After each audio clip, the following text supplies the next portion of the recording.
Hold on, Good wait. day. Hello. Are we live? We're live now. We are going. Hello, everybody. Internet, YouTubes. We got Gary, we got Jeff, we got Apryl on deck. And this is it. This is the 30th installment of the Accountability Success Circle webinar series. I'm Rebecca. I'm one of the leaders, the coaches in the group. We've got Gary Ware on hand. We've got Apryl, as I mentioned, behind the scenes today, but we have a very special guest. So every month we've got a theme, and it's the month of February of 2022. Our theme is passion. And today we're going to talk about rediscovering your passion using play. And I'm very excited to introduce to you our special guest, Jeff Harry. Hello, Jeff. What's up? What's up? What's up? So, as we listen to the guys chit chat today, we are going to cover a few main topics. So, why playfulness is crucial in discovering, retaining your passion, what you can do if you feel like your passion is waning, tips on dealing with that pesky inner critic that gets in the way, and playful activities to do when you have lost your passion. So, Jeff is here to help us with all of that. Jeff is part of Rediscover Your Play. I'm eager to hear a little bit more about that. And Rediscover Your Play combines positive psychology and play to help teams and organizations create psychologically safe workspaces and assist individuals in addressing their biggest challenges through embracing a play-oriented approach to work. For his work, Jeff was selected by Bamboo HR and Engagedly as one of the top 100 HR influencers of 2020 and has been featured in the New York Times, Mashable, Upworthy, and Shondaland. Jeff has worked with Google, Microsoft, Southwest Airlines, Adobe, the NFL, Amazon, and Facebook, helping their staff to infuse more play into the day-to-day. Holy moly, Jeff. I'm so honored to have you here. What a bio, what an intro. Welcome. I'm excited. Let's go. Let's go. Yeah. Awesome. Jeff, so happy to be playing with you and hanging out virtually. I know a lot about you, but for those who might be watching that don't, give us your origin story. Oh, the Batman origin story. Okay, so I'll be brief so we can get to the other good stuff. So Batman origin story. I don't know if you saw the movie Big with Tom Hanks back in the day, but I saw that. He danced on the piano and then he got offered a job to play with toys for a living. And I was like, that's a job. I'm in third grade. And I went home that day and hopped on my word processor. And that's dating back, right? And I started writing toy companies and I did not stop until 15 years later when I actually got in the toy industry. And I don't know if you've ever gotten exactly what you've always wanted and then been so disappointed when you get there. But like in these toy companies, it was like no play, no fun, no high fives, no kids, no toys. And then I was sitting in a cubicle, which I just found out recently, the inventor of the cubicle regretted making it as soon as he invented it. So you're in these carpeted walls and you're like, what am I doing with my life? So I left that. I left New York, came to the San Francisco Bay Area, had no idea what I was doing, hopped on Craigslist one day, found a job teaching kids engineering with Lego, basically playing for a living for $150 a week, like a joke of a job. And I just committed to doing it because it was all about play. And we had no idea what we were doing. And we just messed around and failed miserably. Yes, I love the bow tie. And we built into one of the largest Lego-inspired STEM organizations in the US. And we did it all by just messing around, like just playing, right? We picked cities we thought were fun. We picked people we thought were fun. And we just failed all the time, but it kept growing because we were following our nerdy passion, right? And then eventually, a lot of those tech companies that you mentioned, like noticed us because we're teaching their kids and we're like, hey, do you do special events? Hey, do you do team building? And we're like, of course we do. No, we didn't. We didn't know what we were doing. We were just saying yes to whatever. And then for the next decade, I ran team building events for some of the top tech companies like in the world. But I found even at these companies that are considered the best places to work in the world, I still noticed a lack of psychological safety, a lack of creativity, a lack of willingness to be yourself at work. And that's when I created Rediscover Your Play, to tackle issues like navigating toxicity in the workplace, addressing the BS of office politics, all that stuff, so that people can enjoy work again, you know? Oh, I love it. And since we are live and we have our peeps, want to say what's up to Terry Brown. He's part of the crew. He's part of the community. He is watching live. He's in the chat. He said, whoa, 30. I know, right? We've done 30 of these. And everyone appreciates Rebecca's amazing intro. Rebecca, when you do something so amazing, you get stuck. So I think you have to do all the intros now. Oh, we'll see. I got my bow tie, though.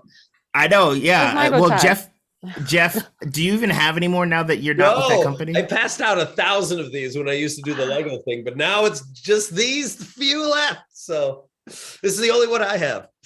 I will say it, if we're open to this, I want to go here for just a moment, but like, I don't think a lot of people know how Gary and I met. We met at World Domination Summit. I joined his improv class with Amy Angelilli. Yep. And but what was interesting, and talk about following your curiosity and following your passion, 2 years later, Gary and I are having a breakfast burrito in San Diego right before we go to some like high school conference that we didn't even know why we were going, but we just were going, right? And we're like, man, we should do something together. And he's like, yeah, we should. And then we just started complaining about our bosses, or our former bosses, and how toxic they were. And we were like, we should make a workshop called Dealing with A-Holes at Work. And then we were like, through play. And then we're like giggling as we're eating these breakfast burritos. And we were like, okay, let's actually do it. So we started putting something together. We ran it at World Domination Summit as just like a fun thing, just to see, is this a real thing? And then after we ran it, we loved it so much and we got such good feedback that we were like, well, why don't we just pitch it to a bunch of huge conferences? And then I remember forgetting that we had pitched it, and then being like, oh, someone got back to me from this place called like Inbound. And I was like, Gary, we're in Inbound. What's an Inbound? And he's like, it's the largest marketing conference in the world. Like, what are you talking about? And then we were like, oh crap, like we have to really actually make this a thing. And we made it a thing. We did it at Inbound. Then we went to Australia and did it. We did it for a virtual summit, which gave us these like fancy titles of like top 100 HR influencer. Yo, we weren't even really in the HR space until that time.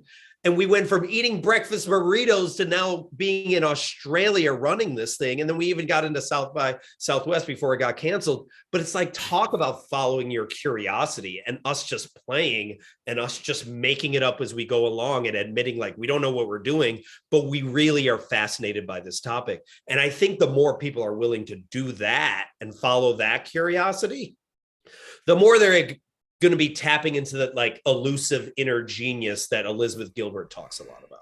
Yes, 100%. And oh my gosh, I was just going through my camera and looking at our memories from Melbourne, Australia. That was 2 years ago, right before the pandemic started, the last biggest trip that I took. And so, on that, you bring up a really great point, Jeff, of, we're just sort of playing around, we're being curious, and that led to a really cool discovery. And so I want to ask a question, if we could just rewind, and I'm going to ask you, and then I'm going to ask Rebecca. And then for those of you who are watching live or replay, put in the chat, what is your answer? What's up to D? D's here, Safari's here, like our whole crew is showing up, and they also said they rushed home because they did not want to miss Jeff Harry. Let's go. So this is the question. If we can think back to how we played as a kid, what superpowers do you think you were harnessing? Think about a very specific game or thing that you played, and what superpowers do you think you were harnessing? So Jeff, you get to go first. Sure. And then I'll go, and then Rebecca can go. And then if you're watching this, put in the chat, what do you think? I think I just realized this recently, and I was interviewing Dr. Stuart Brown, the doctor of play, about this, and he was talking a lot about attunement, this idea of attuning to people, and he spoke about how attunement is the first form of play that a baby has, like the ability to just literally like connect with their caregiver, and that's the one time a baby's brain waves match another human being's, is when they're holding their caretaker and they're like looking right at their parent. And it's like, it's like this magical moment. And then we search for that level of attunement for the rest of our lives. I think I harness that superpower by just making up games all the time in like my basement, and just like, and having my friends come over and just continuing to always be like, okay, what's the next fun game? What's the next thing we can do? But more importantly, without even realizing it, I was creating this safe space for them to just not be judged and just be nerdy, and I don't think that has changed. I love it. Oh my gosh. What about you, Rebecca? Yeah, Rebecca, what about you? Have you given it some thought? Yes, I've given it some thought. And, I was definitely play with dolls and play outside. And at the time, the boxcar children books were a thing. So my friend Katie and I would pretend we were like on the boxcar living, off of nothing, and we'd call them honeysuckles, but we'd, pick the little purpley flowers in the yard and like make meals out of them. And so there's just so much of that like imagination and curiosity and play. But I think through all of that, it did instill a believing in the unknown, like being okay with the unknown, believing in something that isn't right in front of us type of thing. So I think that's a superpower that to this day I still utilize and hopefully invoke in others. And yeah, so just through that play though, and just that imagination, I think. You know what's so interesting about that, Rebecca? Because you mentioned you're in Vegas right now following your curiosity, and you're doing this like fascinating thing, which ties into imagination and just like doing you, right? Yeah. Like I think we forget how much, if we really did look at our actions, we are still playing in many of the same ways. And we don't give ourselves credit for that. And I just was, I was hopping on a flight yesterday because I was watching the Warriors. Hey, I was flying back, and I was talking to this person that does like medical sales. And I was like, oh, do you like it? And she's like, no, I hate it. And I was like, oh, well, why do you do it? Well, we have this mortgage, and, I just got this house. And she's just like listening. And I was like, what would you want to do? Like, if you could do anything, I always ask this question. If you could do anything and get paid whatever you want, what would you do? And she's like, I just want to spend time with animals. And I could see like her light up and then go back to, then being like, yeah, but I'm doing medical sales right now. And it was just fascinating how the cognitive dissonance between like pursuing the thing that you're supposed to do and then the thing you really want to do is, we've been taught to listen to that adult self so much that we almost have lost a sense of our kid-like self. And then we believe it's not there anymore when it's constant. It's right there for her. Like, she knows what she wants. She just she can't figure out how to do that in this capitalistic world. Yes, it is there, and it requires potential remixing, some curiosity, some creativity. But I know that if you can tap into it, you can do some amazing things. Before I mention mine, I want to jump over to the chat where our El Jefe, fearless leader, Apryl, is hanging out. And Apryl mentioned that when she was a kid, she was in a club called the Unicorn Club. And their dues were stickers, and they held meetings to talk about things. And guess what? Apryl took the secretary role, and I have to say she is extremely organized, and she keeps us dialed in. So again, she was harnessing that at a young age. I love it. Yes, Apryl. Yes, I love it. And for me, um, growing up, like my parents didn't have like a lot of money, but like again, we didn't really know much about that. We didn't know anything about that. But you know, we just did our thing. And I remember going to Disneyland once and loved it. I like loved everything about Disneyland. I was like, I'm gonna go back there again. I'm gonna get back to Disneyland. And this is around the time like when Disney Channel was a thing, and when Splash Mountain came out, it was like as a kid for me, like that was like the newest ride. It was like premiered, like talk about marketing doing its job. Like they had the guy from Ernest Goes to Camp. He was on it. He wrote it, you know, so we saw like inside the ride and I was like, I cannot wait to go on that ride. My parents were like, well, I don't know when we can go to Disneyland, but cool. All right. When we go, you'll get to ride that ride. But I was so like wanting to go there and I used my imagination and me and my sisters, we created our own Splash Mountain in our backyard. Like there was this crazy hill, super sketch hill.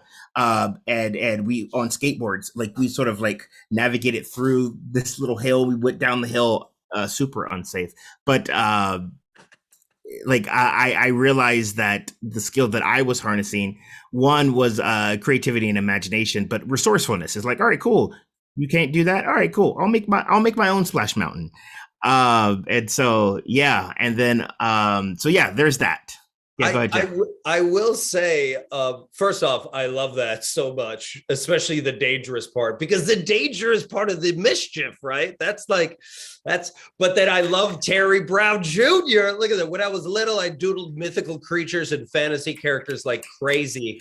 And I still think about characters in the fantasy world now and love digital art and illustration to this day.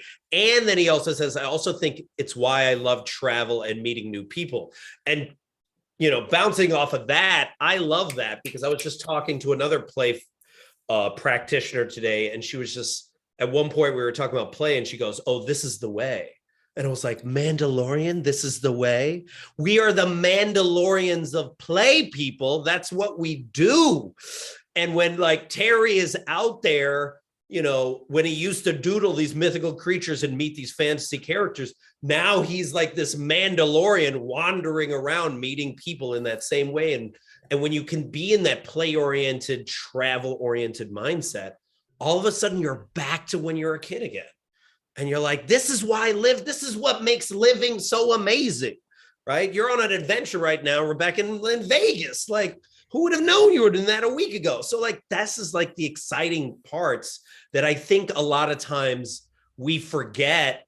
And then we just live these mundane lives. And you're like, no, it's got to be more exciting than this. It's got to be better than this. Yep. And Ed D put in the chat that she did lots of pretend play. Love pretending to be characters from her favorite TV shows, playing with dolls. And then, yeah, also love using improv to be creative with others. Yeah, not sure what it means, but what it means is that you are creative. You know, you can create something out of nothing.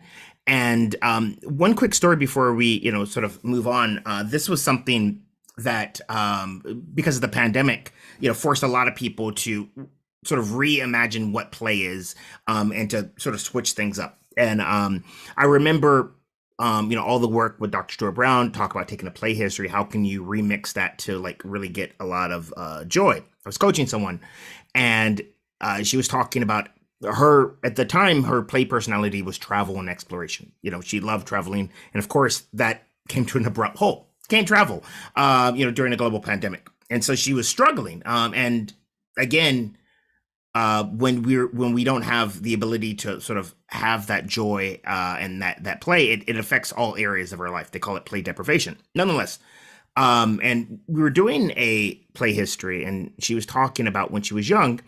You know, she liked playing with dolls. She liked to like be the mom. She liked to, you know, do all these things. And we unpacked it and we found the essence of that play because she wasn't about to go get some American Girl dolls or some Polly Pockets. That just wasn't, you know, didn't appeal to her now.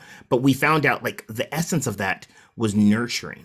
And so I was like, what can you nurture now that you're, you know, curious about? Plants. plants became her new thing. And that was her pandemic hobby. She has over 125 different succulents in her home, and she loves it. I love that. Oh, that's awesome. So yes, that is, again, it's all about, you know, I know, you know, when we talk about this, a lot of people's like, all right, I got to use this to make money. I got to use it. It's like, you know, how about we use this to make our lives better? How about we use this to, sort of revitalize ourselves? Question for you, Jeff. Mm-hmm. Say someone, you know, is coming up to you and they're in that, you know, that sort of stuck state where they feel like things are like sort of waning for whatever reason. What advice would you like have for them on how they can rediscover their play, use play to like revitalize themselves? So I love doing these two techniques. I do these a lot with the people that I coach, but one of them is something I partly learned from Gwen Gordon, which is you can't play when you're in an anxiety-ridden state. You can't play when you're angry. You can't play when you're sad. You just can't. So we first have to really identify what soothes us, what actually calms us down. You know, what is the thing that puts you in a more relaxed state, whether that's like walking or taking a shower or dancing in your house with a costume or putting on wigs, you know, but what actually identifies and what soothes you. And then also recognizing that what soothes you or what you use to cope, you adopted that from the person that took care of you the most. So if they didn't have good coping mechanisms, you might not have good coping mechanisms. So that's something worth exploring. But once you identify that what soothes you, then, and I'm sure y'all talk about this a lot, then get bored. And what do I mean by getting bored is like stop binge watching Netflix for just a little bit, right? We're talking about 5 minutes to 30 minutes in a day. You're on your phone 6 hours a day. You can find 5 to 30 minutes, you know, stop binge watching Netflix, looking at social media, responding to every email, because we get more information in a day than people in the 1800s got in their entire lifetime. One day, like, so, and think about all of that information. What is it saying to you? You suck. You're not enough. You should buy more stuff so you can be enough. So no wonder we can't hear our inner child, because we are inundated with so many inputs. So get bored, like allow yourself to get bored. And then all of a sudden, those mischievous, nerve-sided ideas will pop up, kind of like Gary earlier with Splash Mountain, of like, oh, well, why don't I create a community where we hold each other accountable? Why don't I start a podcast? Why don't I create a video? Why don't I fly to Vegas? You know, like what, like whatever your curiosity is, why don't I email that person I've been always wanting to email, but I'm so scared to do it? And then take action on the nerve-sided idea. And it doesn't matter what happens. It doesn't matter if that person emails you back or you reach out to your crush and they contact you back. Just the simple act of stepping outside your comfort zone and being in that pool of uncertainty, you realize what fear is, right? It's just false evidence appearing real. And then you're like, oh, this is not bad. Why don't I take another leap? And why don't I take another leap? And each time you take that, you start to find yourself falling in flow. So that's one way. That's like an internal way. And then the other way that I tell people, and this is to have your friends help you with this, is reach out to 3 to 5 of your closest friends and ask them these 2 questions. What value do I bring to your life? Because I think a lot of times we forget, like, what value do we bring to people's lives?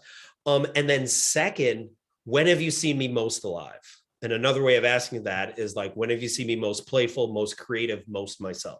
So what value do I bring to your life? And when have you seen me come most alive? And when you get the answers back from all these different people, you start to see patterns on ways in which you used to play that maybe you stopped playing in that way. I found the name of my company by doing this exercise, because people are like, oh, you help people rediscover themselves and you just love play. And you're just like, it kept going back and forth. And I was like, oh, rediscover your play. So just doing both those techniques, get bored and these play questions, you can find out a lot. Yeah. Oh my God. Let's just take a second. Let that soak in. That is a lot, and I want to talk about that. First, I want to acknowledge a few people, especially Sophia, talked about wanting to be on the radio. I used to make cassettes of the radio show. Oh, I love that. And shameless plug, she has an amazing podcast. Jeff was a guest, and I'm going to be a guest on the next season. So, Sophia, put that in the chat, put that link to the chat so we can go check it out. And then also Dee, was also very creative as well. They used to do, them and their family, would do SNL style news broadcasts, a lot of comedy sketches. Oh, and it lots of singing. And Apryl even has a video of doing impromptu sketch comedy. Oh, in living color. Yes. Oh, in living color. So yes. So that, yeah. So I love that you all are sort of going down this memory lane, reminiscing, and hopefully as you're thinking about this is making you feel good. That again, there's something about that of reminiscing, and helping us sort of, get the dopamine, get all of those neurochemicals that is going to, help us, take that action, because, it's important. It's important to go down memory lane sometimes. So one thing I want to, because you brought up a good point, Jeff, about taking a step back and getting bored. And I want to hear Rebecca's take on this too, because Rebecca does a lot of work in that space of like sort of disconnecting. And I know Rebecca has a lot of wisdom that she can share on why it's important to disconnect. So Rebecca, would you like to sort of chime in on that? Well, putting you on the thank you. spot, but yeah, well, I'm just sitting here, and even when you and I chatted, a couple months ago in this conversation around play, it's so much like the meditation style that I offer, which is instinctive. And then it just makes me think of how instinctive play is. We're built to play, we're built to meditate. And so if it's at the core of us as human beings at that instinctive level, all this other stuff is not instinctive. This is all, so much of modern life is just layered on stuff and technology. So it is important to find a way to disconnect from that so we can even tap into like the instinctive level of us, because otherwise this stuff can, from what I've seen through the years, just pulls people away from that core being of who they are and beneath all the external things. So yes, and I do a lot of work with the emotional scale, and that boredom, I've been using that more in the last year because people are complaining about being bored, which I get. And like the boredom is like the turning point, it's like that level out place to be. So fear and worry, we don't want to hang out down there. So I encourage people to sit and do the Netflix thing for a little bit if you need to. But at some point, if you find yourself being bored, that's a win from being worried or fearful. So that's like good. And then from boredom, you can start to layer on the better emotions, that'll keep moving you up vibrationally. So just cheers to everything you said. And yeah, the disconnection is so helpful in just being able to come home to instinct and play and all of that. That is right there. I think also one important point also to explore is the elusive creative genius. Like, I'm part of this book club and we're rereading Big Magic, and Elizabeth Gilbert would talk about how like a lot of the Greeks and even the Romans believe no one is a genius. Like genius does not exist, but you have a genius. You have like this house elf or muse or whatever it is that's like wandering around your house or whatever it is, and is constantly wanting to play with you and is constantly bringing you ideas. And I think many times they come and visit us. Sometimes they come and visit us in our dreams, or they come and visit us while we're doing something else. And then we don't make them. And then someone else 5 months later makes it. And you're like, oh, you stole my idea. How could you steal my idea?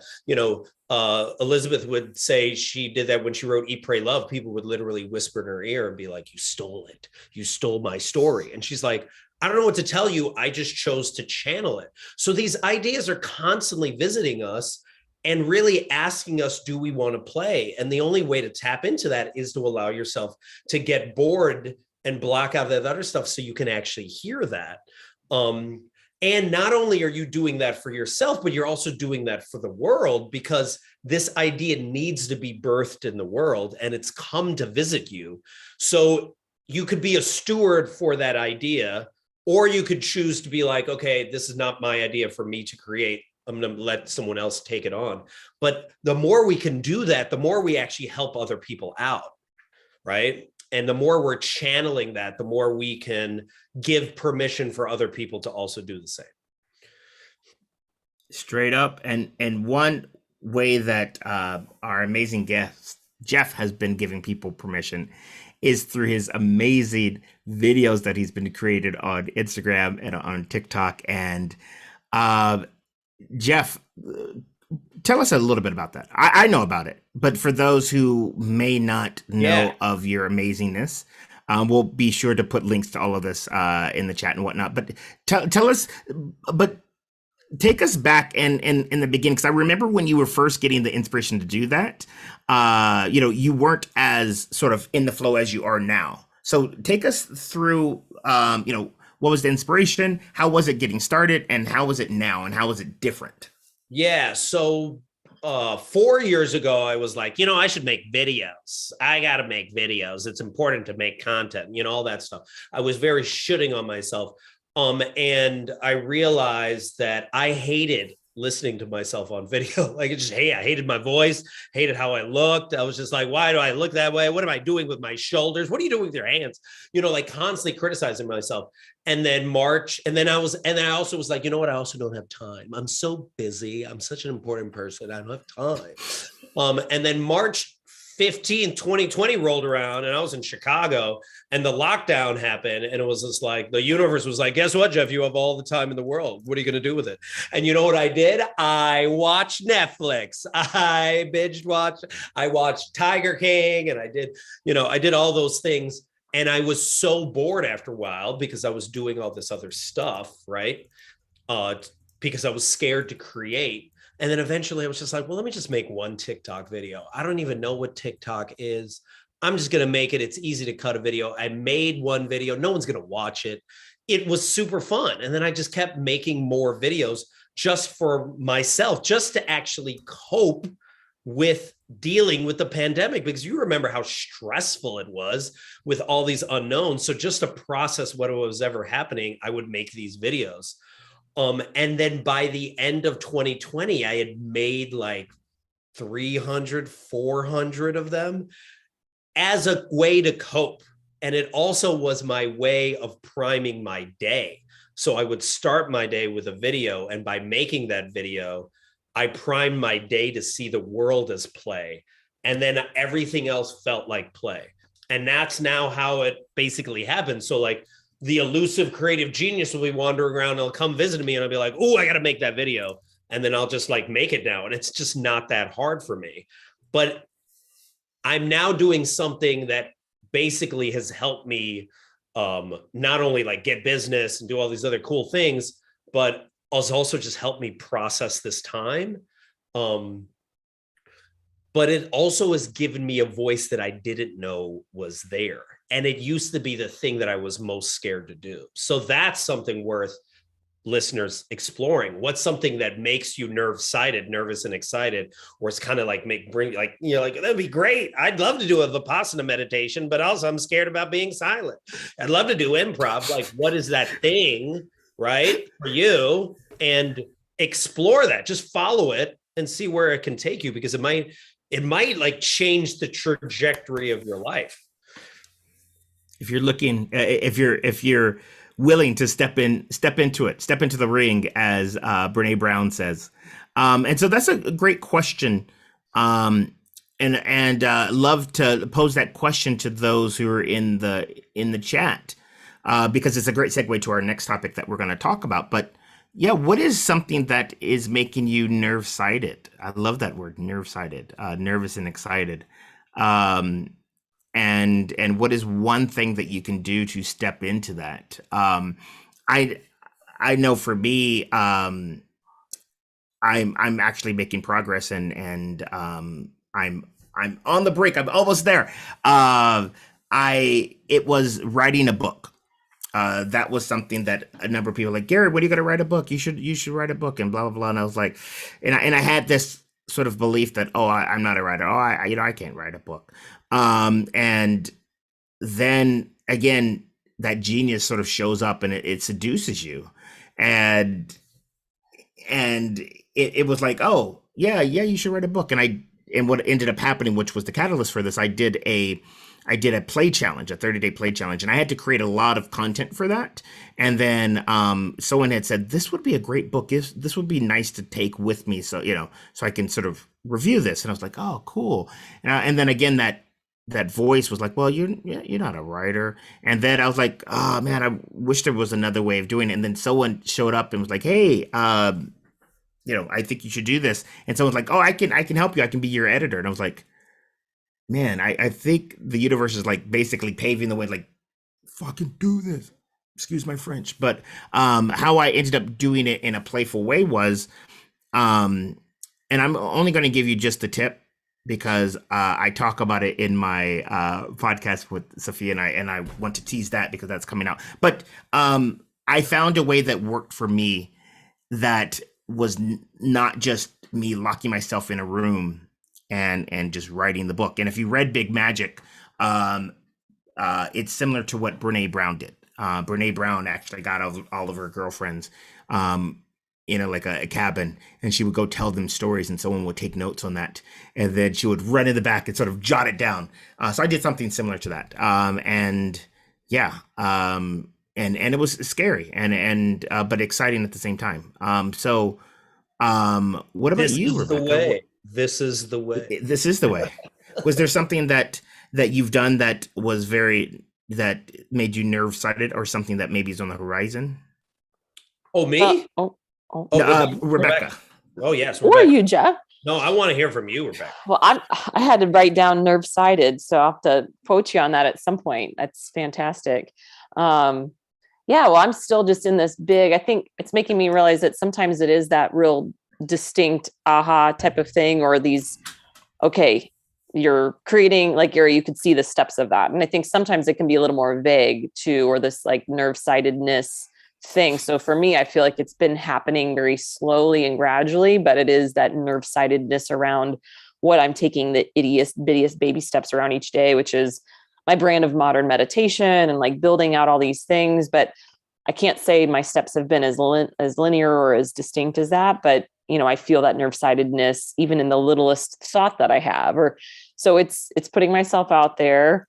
It's creating like the app and the bigger website and all of that in my mind. So it still feels very much out here, but I know as soon as it's meant to happen, I can see that lining up. But right now I'm nerve-sighted just kind of being with the ideas versus even taking those actual steps that you can see. See, I love that because like a lot of times we believe it's supposed to be linear, but like none of our life is linear. Like it makes no sense if you look back at stuff, and maybe it is something as simple as being like, I'm going to talk to more strangers, that alone, you could follow that curiosity, and that could totally change the way in which you interact with people or who you even meet if you're willing to do that. So I think a lot of times we think it's these grandiose ideas, but it could be like, well, it would be nerves. Like, let's say I'm a parent, it'd be nerve-sighted. It makes me nerve-sighted to actually do something that my kid will see me fail at. It could be something as small as that. And that is also really powerful, right? Like my friend Marina just picked up roller skating in her 40s, and just sprained her ankle, but her kids like think she's like, a hero because she's doing something that scares her. Right. And I think more just pursuing that with no end result, like I don't need to monetize it, but simply doing it because you feel compelled to do it is powerful. Yes, I love that. And so to that point, something that is making me nerve-sighted is my almost 5-year-old son, Garrett, is so into basketball. Like he's just like, that is like his jam. And we are putting him, he's going to be 5 next month, so he finally can play, and he's been waiting for a long time. And so that was not my sport growing up, so I'm like, oh wow. And we have a hoop in the backyard, so like I'm learning how to how to shoot and stuff like that. But yeah, it's one of those things. And it's funny because now I know why I have my poor dad. Like, I'm a lefty and my dad's a righty. And growing up, he would never teach me anything left-handed because he couldn't do it. And so, like, I get like the older generation of like how they had this perception that they needed to, you know, appear as like we know everything. And so my dad, like, he taught me everything right-handed, which I guess, you know, was great because I'm a bit more ambidextrous. But yeah, we only played the sports that he was good at. Yeah, you would love this then, Gary. My dad got us a basketball hoop and he sucked, but he went out there and shot with me and I just loved it. I just loved that he was out there with me. Yeah, exactly. And that's it. Like, yeah, Garrett, like, you know, it's at the end of the day, like when they look back, they're going to be like, oh yeah, it was the time that we spent. So, which is a great segue into something that Jeff talks about quite frequently and has some knowledge on, is that inner critic, is that pesky voice in your head when you are nerve-sided and you're trying to take the steps, and it may not even be your voice, but it is sort of talking you down. Jeff, what are some of your thoughts on the inner critic, and what are some things that, you know, people can do to start to get the inner critic pacified, if you will? Yeah. Well, I mean, that's even an interesting word you use, pacified, because like, can we stop hating on our inner critic? Like, we are so mean to it. And then of course it's mean back to us when it's just like, it's just trying to protect us, right? Like, you know, if you study positive psychology, you'd find that like we lean towards a negativity bias, right? And your inner critic is literally there just to protect you. That's its main job. So that's the job that it's supposed to do. But being that now we are not being attacked anymore by cougars and lions, then it just runs amok a little bit. So we have to recognize that. We've heard this many times. So I think we have to befriend and play with our inner critic. We have to listen to it, but we have to listen to it as if it's something else, as if it's not a part of us, but it's still part of us, right? You know, I learned this from Marcia Chandor, that did a really powerful exercise around the idea of playing with your inner critic by naming it. So the first thing that I recommend a lot of people do is when they're feeling crappy about themselves, usually when they're feeling crappy about themselves, the inner critic has been there for a while. And by the way, you have multiple inner critics, not just one, but there's a surface level one that comes out, right? So as soon as you feel crappy about yourself, start writing down what your inner critic saying. Oh, you're a loser. No one loves you. You'll always be broke. You suck. You know, you're gigantic, or you're too skinny. You're like, you're just not enough. So you write them all down. And then as you write it down, that's a process of actually listening to your inner critic. Like, oh, I hear you. Okay. And then start to think about, what does your inner critic sound like? You know, what does your inner critic look like? You know, is it a bully from third grade? Is it your aunt and uncle? Is it someone from your work from the past, someone that created trauma from the past?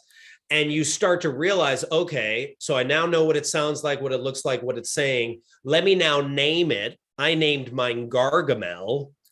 And as soon as I name it, then I can start to identify, are those Gargamel's thoughts or my thoughts? You know, is Gargamel warning me? What is Gargamel warning me about right now? And then I can turn to him and say, thank you, Gargamel. Thank you for letting me know that no one loves me. Actually, and this is a very Byron Katie sort of thing, where then you be like, well, is that actually true? Well, no, that's actually not true.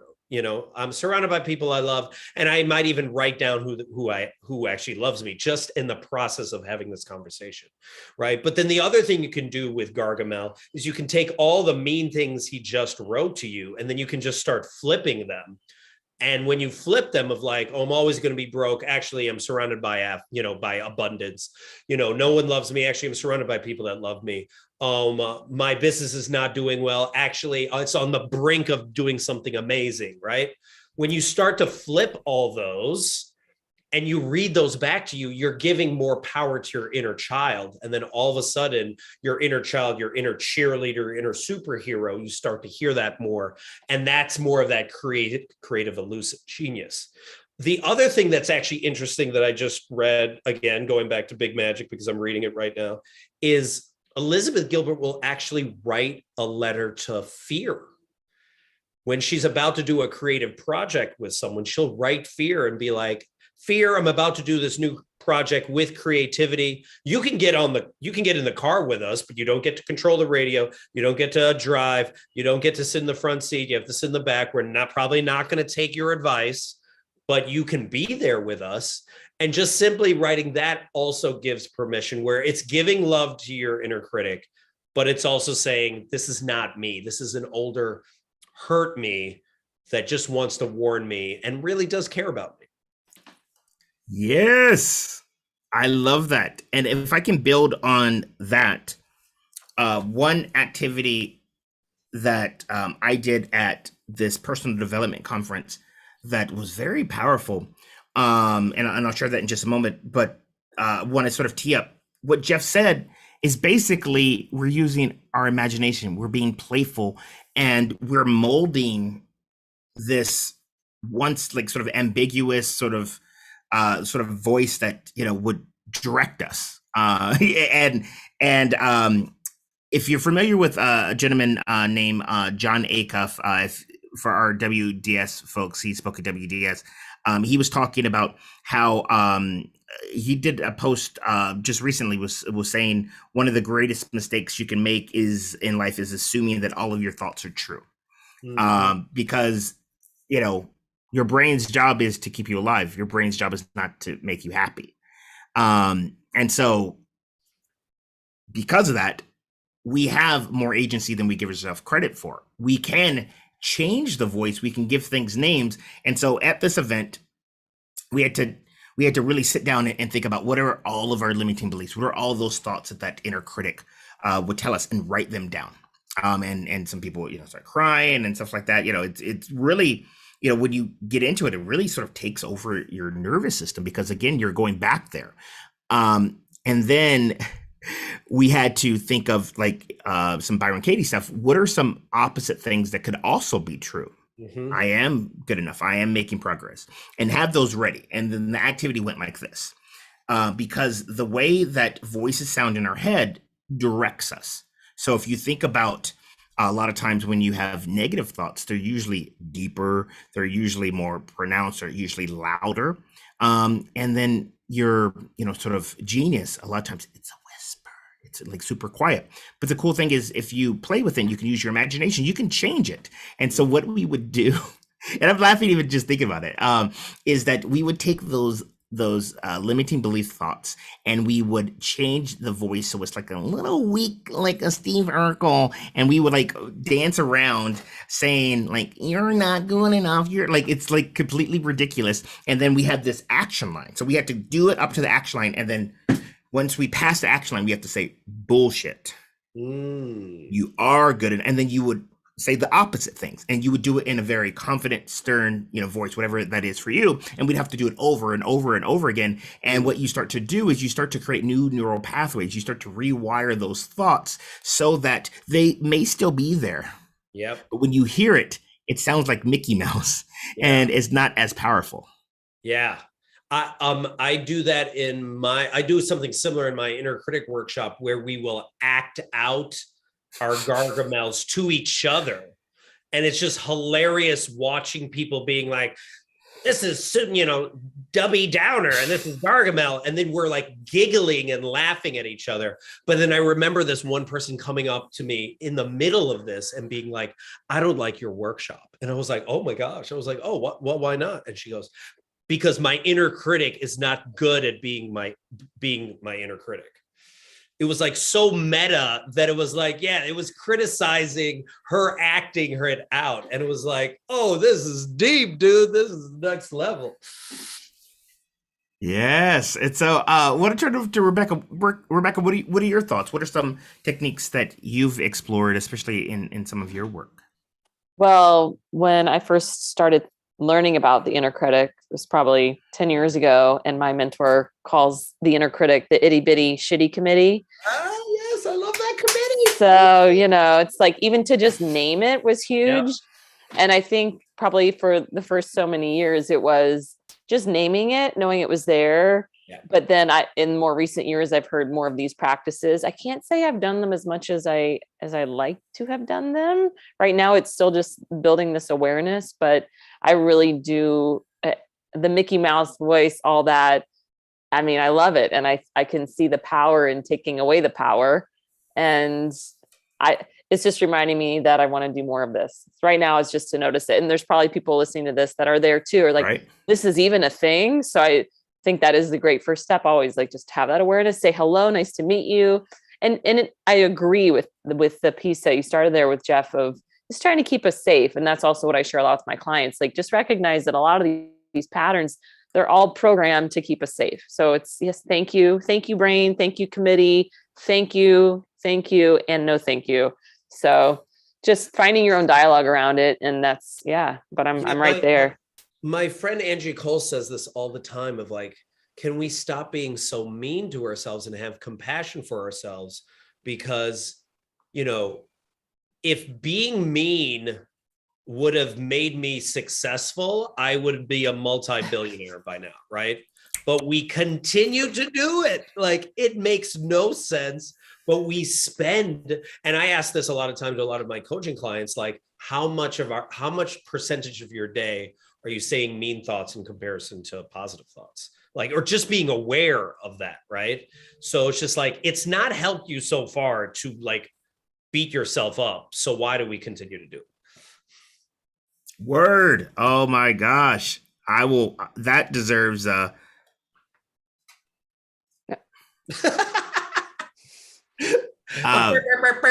know. Right? I can make if anything, yes, start to have awareness and start to write that down. That's something that I'm pretty good at. I'm pretty good at noticing things. And it's not my fault. I was born aware. That's my dad. Like he is Garsha Ware. That's his name. So I was born Gary Ware. And that was my attempt of making a dad joke that I was born aware. Anywho. Oh my gosh. Okay. Anyways.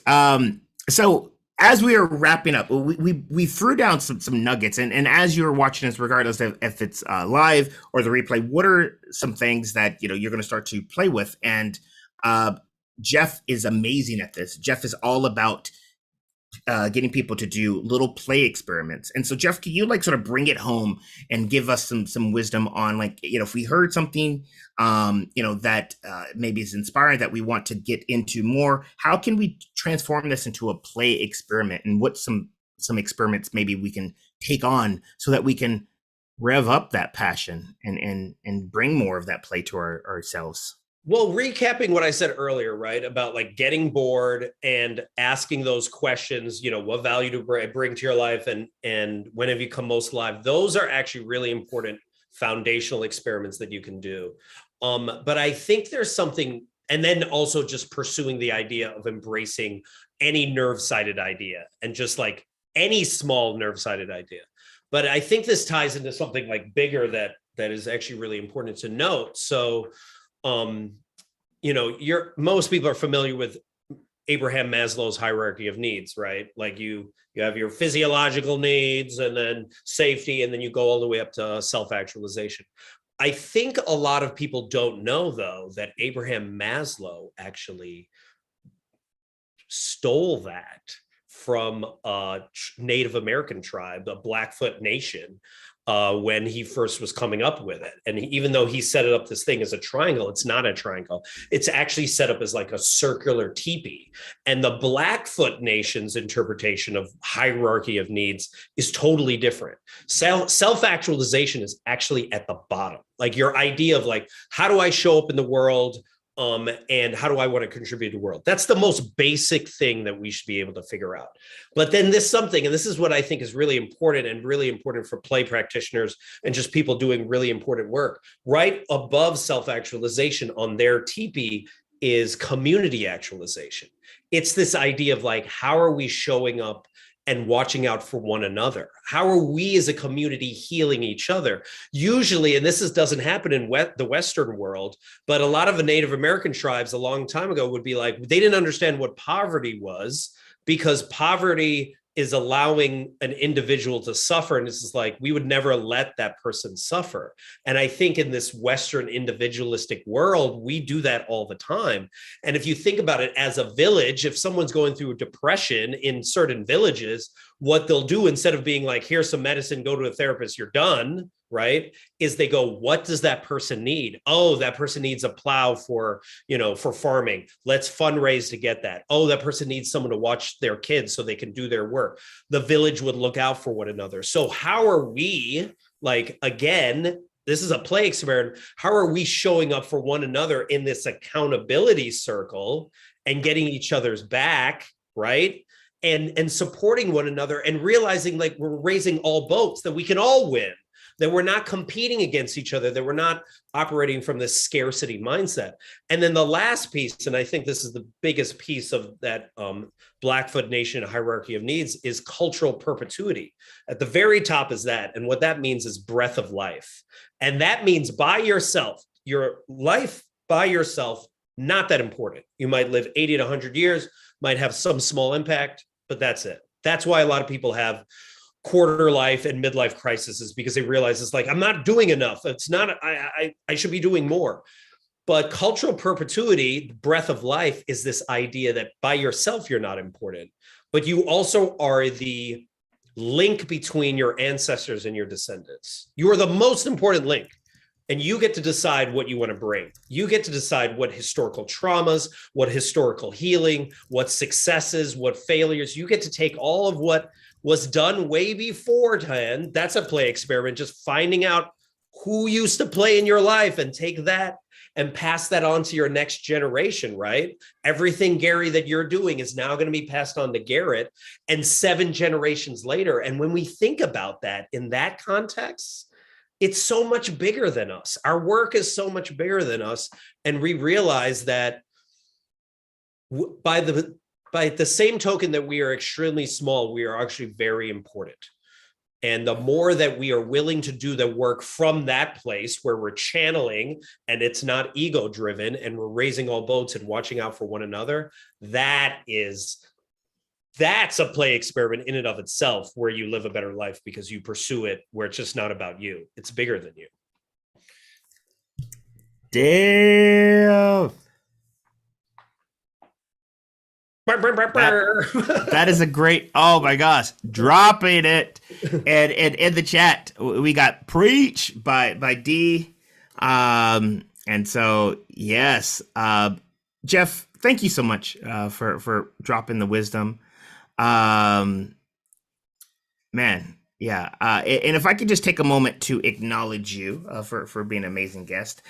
We've known each other for a minute, and I've been so blessed to watch your transformation, where, yeah, you were just the curious play nerd, and now you're this sage that is dropping all the wisdom that you've gathered from everywhere, and you're synthesizing it and you're putting it out there. You're inspiring us, and I know it's not easy, but you're in the ring, you're in the trenches, you are fighting for the underdogs. And so, Jeff, I love you, appreciate you, and thank you for being I on. love you so much, Gary. Brotherly love.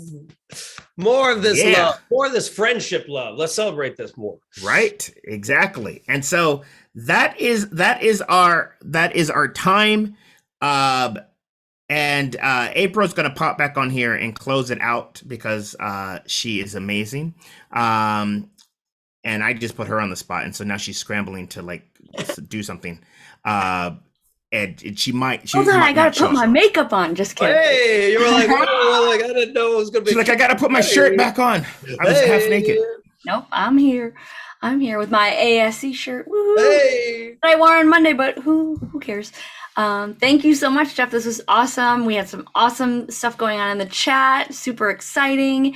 This was Accountability Success Circle series, webinar series 30, and we'll see you next month for 31 with a brand new theme and a brand new topic. Again, thank you so much, Jeff.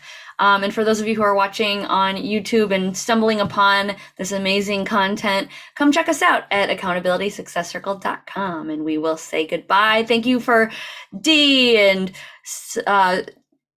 I'm like, Sophia's here, and Sophia Terry's there. and Terry and everybody else who came live. Anybody who's watching it on the replay, feel free to reach out to us and let us know what you thought or any thoughts that you have. And we'll see you soon. So I'm gonna Yes. stop. Oh, and go follow Jeff, rediscoveryourplay.com. We put his social medias in the chat. Yes, amazing. And Gary, you're host, so you actually have to stop the live stream at your end. And I'm going